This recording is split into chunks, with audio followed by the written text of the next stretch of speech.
大家好，这里是奈良的厨房。今天我们要用菠菜来做一份早餐。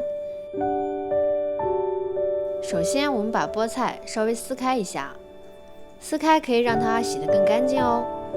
菠菜处理好以后，我们把它切碎，尽量切得细一点，这样的话，待会儿吃起来不会影响口感哦。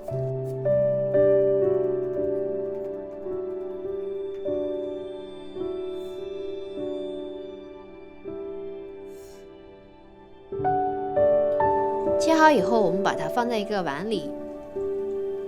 用到另外一个食材就是鸡蛋了，我们在另外一个小碗里打进2颗鸡蛋，然后把它搅拌均匀，搅散。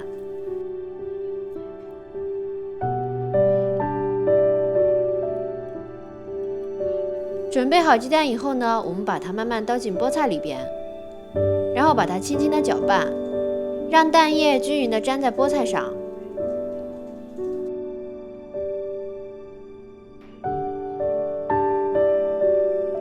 然后我们加入1勺盐，再加一些胡椒粉，把它们慢慢搅拌均匀。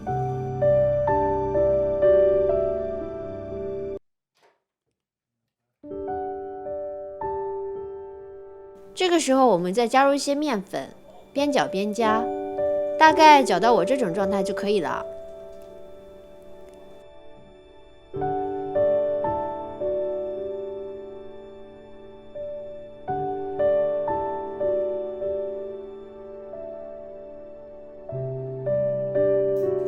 在锅里涂一层油，油不要太厚哦。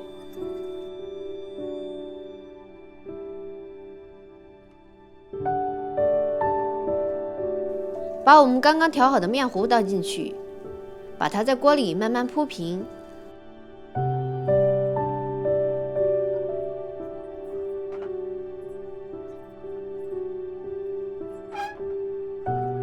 3到5分钟以后，我们揭开它，然后给它翻个面。继续烙制3到5分钟，然后再次翻面。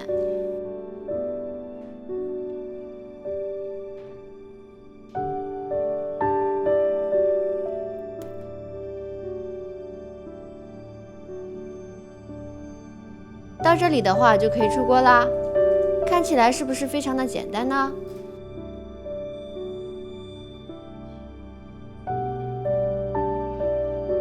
你可以看到非常营养的搭配做法哦。这里用到了面粉、鸡蛋和菠菜，都是非常有营养的菜。如果你喜欢的话，就点个关注吧。这里是奈良的厨房，我每天都会发布不一样的美食视频，下期再见啦。